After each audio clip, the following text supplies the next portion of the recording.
Good morning. Welcome to Ramblings with Joe. So this morning I'd like to talk about the shutdown again. I don't know what day we're in. I don't know when it's going to stop. But it has brought some things to light that I didn't know about. One of the things that it brought to light was we have over 40 million people on food stamps in America. It's about 13%, maybe a little less. Over 40 million people. Why? We're the richest country in the world by most estimates. Why do all these people need assistance to eat? That's very concerning. The shutdown has also brought to light that we don't have enough money to feed the over 40 million people on food stamps. I know. The new program is called SNAP. S-N-A-P. But the old program is called food stamps. And I believe the reason they changed it from the old program name to the new program name is because there was a bit of, what is the word? Shame bought with the idea that you had to use food stamps. Also, I think they went to a system similar to a credit card where you can just run a card through a scanner to get your food instead of having to break out actual food stamps, which were akin to money. 40 million people, over 40 million people need assistance to buy groceries in America. And the USDA, the Department of Agriculture, administrates this. Why are they administrating this? Why is it on the federal level? Once again, we send tax money to the feds, to the federal government. They take that money and they run it through their filter, which means that there's a bunch of people in the federal government who are taking a cut in the form of income because they got to get paid. And that money is sent out to the states to administer to the state's citizens. So instead of us paying the states, and it's a little bit more convoluted than that. And there's vendors involved too that run the little credit card, SNAP cards system. So the states have to send the vendors a list of people who are now eligible for the SNAP program, food stamps. And those people, the vendors, then put the money from the federal government onto those cards for assistance. I watched a documentary once about the making of pencil. This is what this reminds me of, just kind of in reverse. The unmaking of income.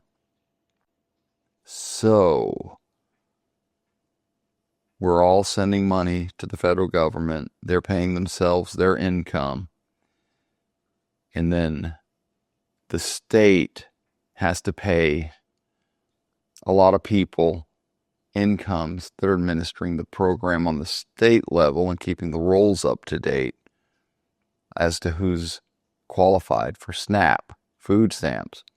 And the food stamp people and the state level submit that money to a vendor hired by the federal government, who then must take off their percentage of the money that they're going to get from the federal government to pay their incomes.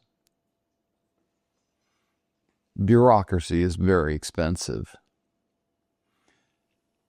Back in the early part of the country, when the people who needed to be fed depended upon charitable organizations in America, nobody made an income. You just fed the poor.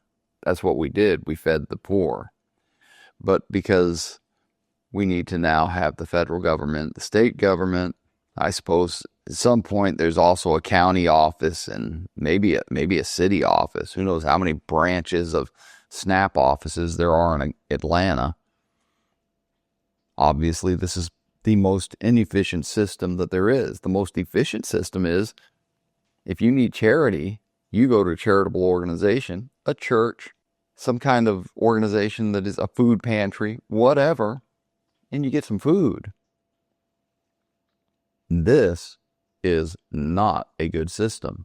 I cannot believe that there are 40 million people in America that we're going to call poor. We're the richest country in the world. Why are there 40 million people receiving food stamps?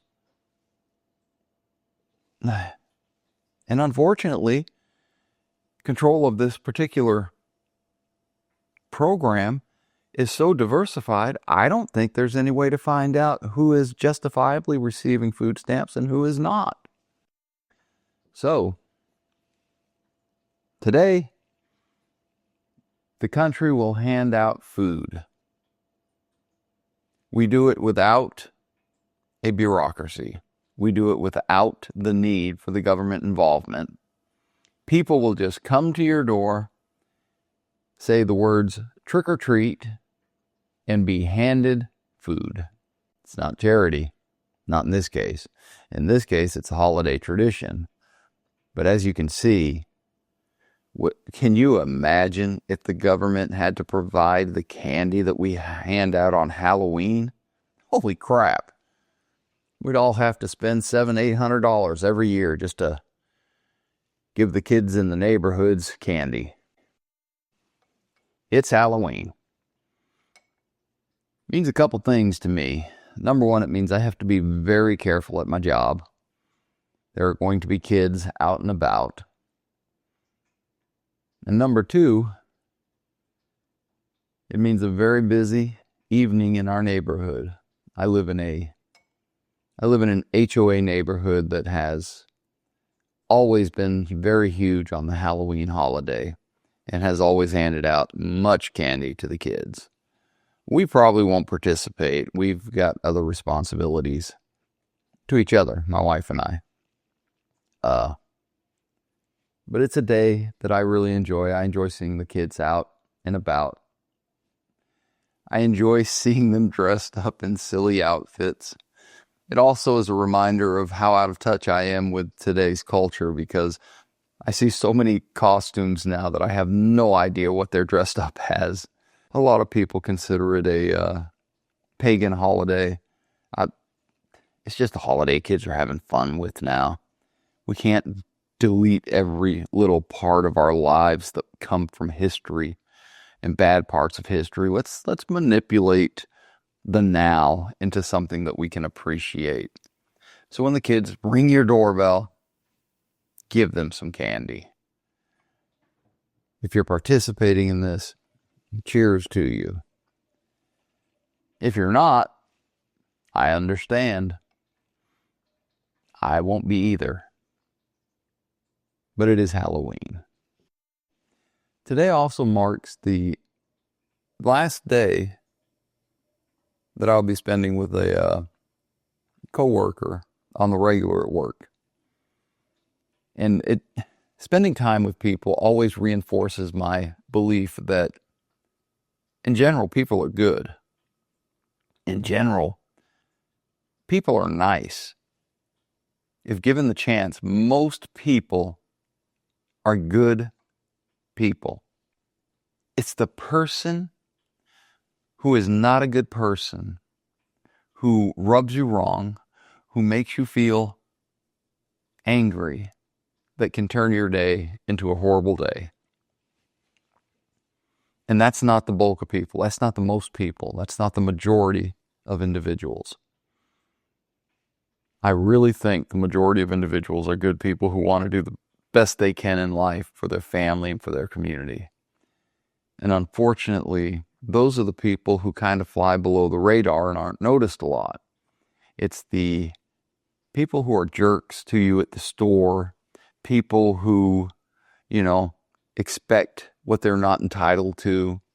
It's the people who cut you off in traffic, those are the people that get the attention, and it can make you think that there are a lot of bad people in the world when really they're a very, very small minority. Don't know how I got there, but there I am. Rambling with Joe. I'm going to go out and be very careful today because there's youngins running around, and I'm going to have a good day. I hope that you too go out and have a good day and enjoy life.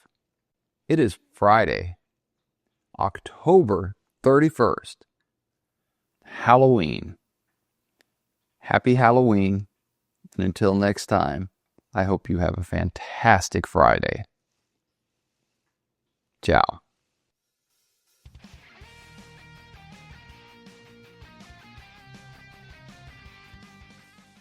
On a side note, it is my anniversary and my wife's anniversary. And today we celebrate 29 years. She is the light of my life. And she is what keeps me going. She found me in a sort of shack living in a swamp. And she pulled me up. And she made me a better person. She is half the person that I am. And I am proud of her, and I love her more than life. Happy anniversary. See you soon.